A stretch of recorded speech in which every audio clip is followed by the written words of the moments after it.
Oi, gente. Eu vou deixar aqui para vocês o meu relato de parto aqui no Japão, né? Para muitas que estão pesquisando assim como eu pesquisei, para mim poder ter alguma base, né? Saber mais ou menos como que funciona aqui. Vou deixar o meu também para que vocês que estão pesquisando possam ter uma ideia mais ou menos, né?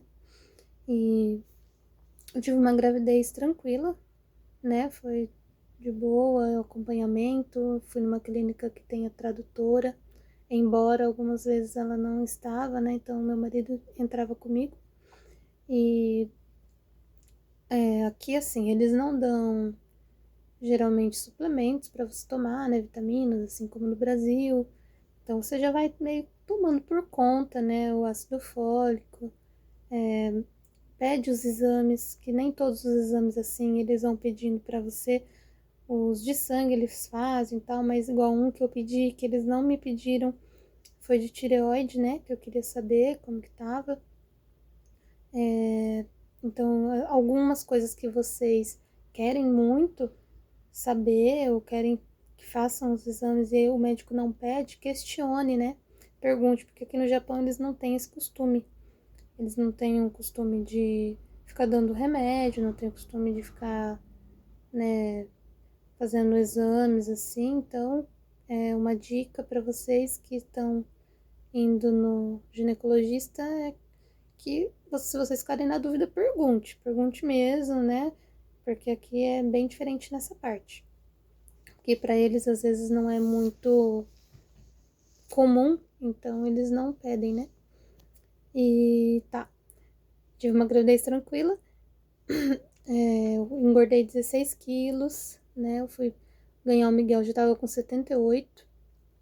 E minha bolsa estourou num domingo à noite, no dia 19 de julho. Eu tava na casa de uma amiga, fui no banheiro e quando eu levantei, a minha bolsa rompeu, né? Foi rompendo aos poucos. Então dali a gente já foi pra clínica, aí a tradutora não estava essa semana, né? Eles estavam usando um aparelhinho lá para traduzir as coisas, só que como meu marido fala um pouco de japonês, daí dá para se virar melhor, né? Porque aqueles aparelhinhos traduzem tudo meio errado. É complicado de se comunicar, né? E nessa época de pandemia não estava podendo entrar o marido, não pôde ter visita, então, graças a Deus ainda meu marido pôde ficar comigo lá nessa hora do parto, porque não tinha como eu saber, porque eu não falo nada, né? Então, graças a Deus que ele pôde entrar. Quando eu fui pra clínica, eles pediram daí pra mim posar lá, né? Eu tomei um medicamento para ir segurando o líquido pro outro dia. Aí na segunda-feira eles fizeram o exame de toque de manhã, depois do almoço. Mas daí esperaram até às 6 da tarde para ver se eu ia ter dilatação.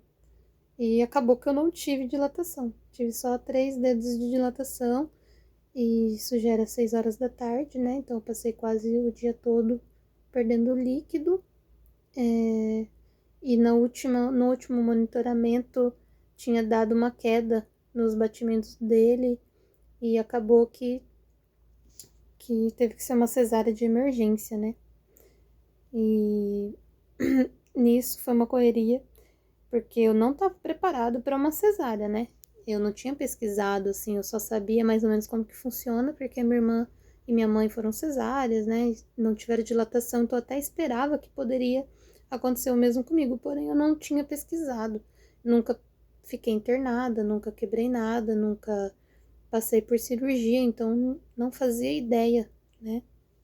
Até que eles começaram com a correria lá, com os papéis para o marido assinar, né? Porque daí tem um roquém branco para você pegar aqui e dar mais desconto lá na prefeitura, né? Que eles fornecem um valor para você. Então, isso acaba cobrindo, né? As despesas. E nisso eu não sabia o que estava acontecendo, porque tava todo mundo correndo de um lado pro outro. Nisso minha pressão subiu, porque eu fiquei muito nervosa, né?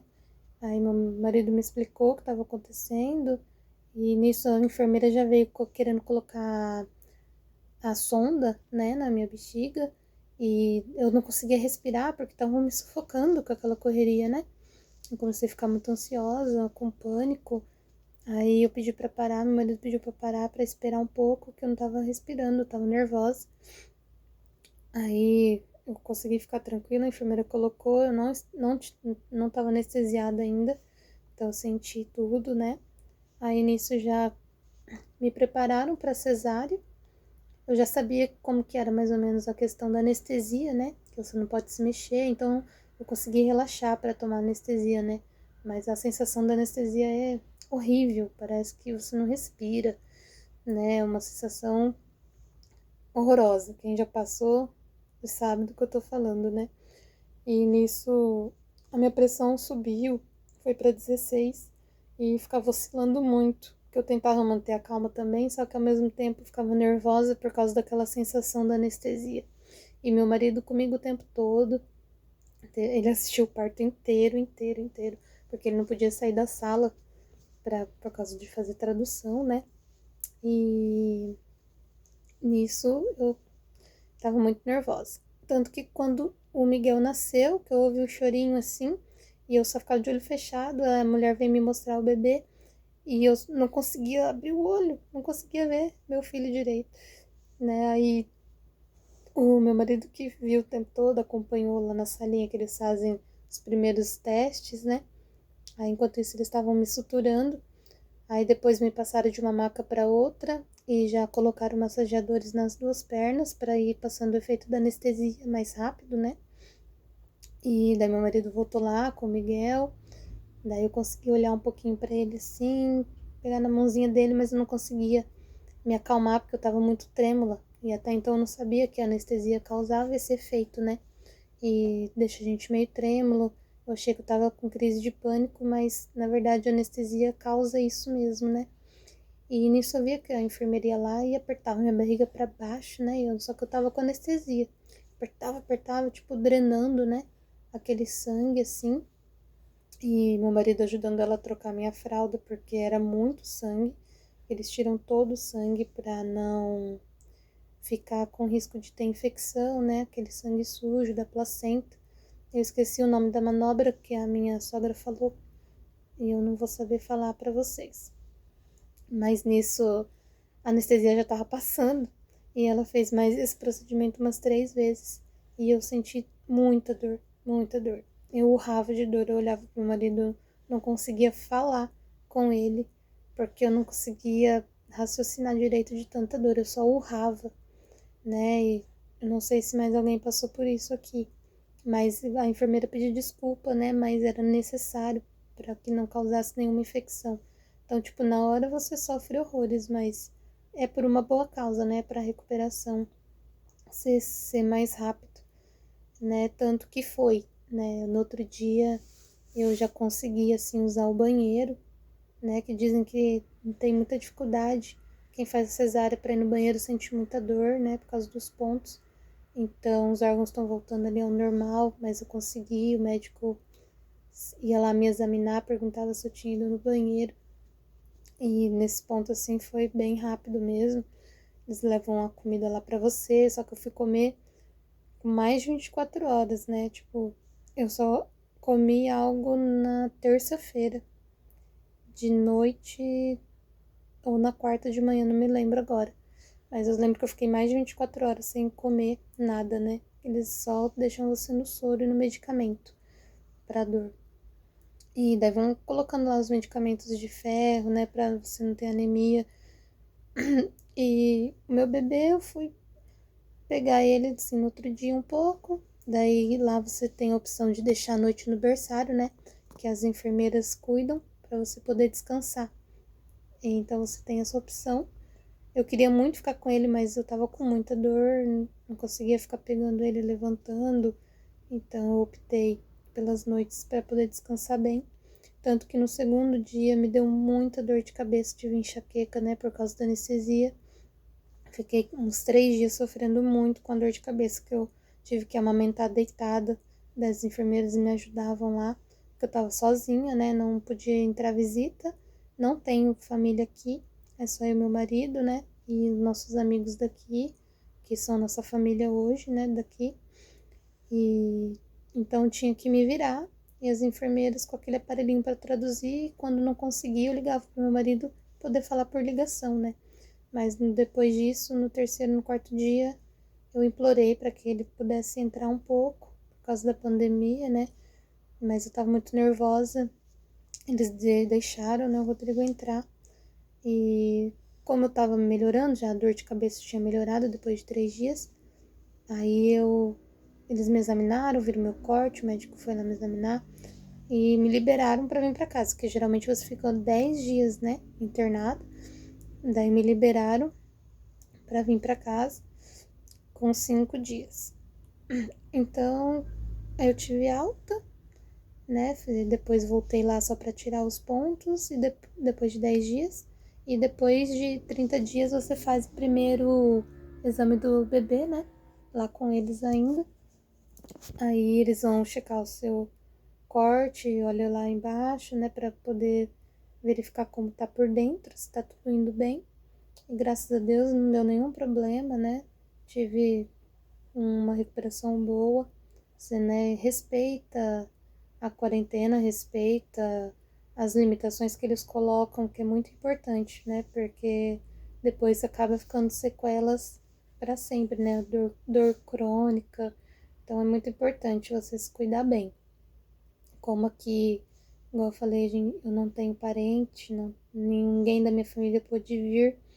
Só tive ajuda de algumas pessoas do nosso ciclo de amizade aqui, que foi bênção, porque me ajudou muito, né? E meu marido ficou em casa o primeiro mês, então isso me ajudou muito mesmo, porque daí vem toda a adaptação do bebê, né? E você é mãe de primeira viagem, tem que ficar pesquisando as coisas para poder ver como que você vai fazer, né? Que é muito confuso.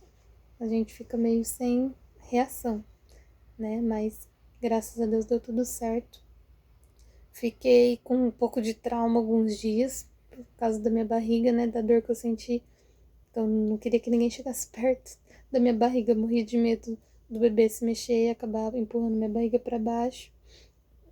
Mas depois passou. Agora já vai fazer 2 meses, né? Tô aqui com o Miguel. Ele tá acordando. Tá me olhando aqui, né? Ele tá com 2 meses agora. Já tá com 5,3 kg. Tá bem saudável. E mas é isso. Seja forte, né? Esteja preparado para tudo, né? Não faça assim como eu. Acabei não pesquisando, então fiquei meio sem saber o que me esperava, né? Mas é aquilo que eu falei. É diferente. Um parto do outro é diferente. Não tem como você saber se você vai ter dor, se não vai, se vai ser rápido, porque cada um é diferente do outro, né? Mas eu quero deixar o meu aqui para vocês. Se vocês, não sei se já passaram por alguma experiência assim, mas que você se sinta encorajada, né? Para estar preparada assim. Não é fácil, mas é uma benção. É muito gostoso você ter um bebezinho, né? É gostoso a maternidade, né? E é importante ter com quem contar, com quem conversar, pelo menos aqui, né? Que você tenha alguma amiga, né? Para poder estar te orientando, te ajudando um pouco, porque sozinho é difícil. Agora, nossos dias é assim, né? O pai trabalha, nós ficamos aqui em casa e todo dia é um novo dia, né? Digamos assim, não tem rotina com um bebezinho em casa. Todo dia tem alguma coisa diferente, um horário diferente, mas graças a Deus passamos, estamos aí, tudo certinho. Para quem às vezes está se perguntando, né? Nossa, ela engordou 16 quilos. Eu já perdi tudo. Alguns têm mais facilidade, né? Eu acredito, outros têm um pouco mais de dificuldade. Mas amamentando, assim, com a correria tudo, acabei perdendo bem rápido no primeiro mês, assim, eu já tinha voltado tudo ao meu peso normal. E só que tem que cuidar bastante da alimentação, né? Por causa do leite, eu acabei tô com um pouquinho com falta de ferro e acabou dando um pouquinho de falta de ferro no Miguel também, mas é pouca coisa, só resolver na alimentação, né? Porque com a correria a gente às vezes acaba comendo mal né? Então tem que sempre vigiar bastante nessa questão da alimentação, porque a gente fica muito na correria, acaba não comendo nos horários certos, comendo o que deve comer, né? Então só uma dica aí para vocês. A questão da amamentação é você tá sempre se alimentando corretamente com os nutrientes necessários, né? Mas é isso aí. Então deixo meu relato para vocês, para quem tinha curiosidade de perguntar e para quem tá aqui no Japão, que tá pesquisando aí os links no YouTube, que você possa fazer parte disso também e depois compartilhar sua experiência, né? Então um abraço e até mais.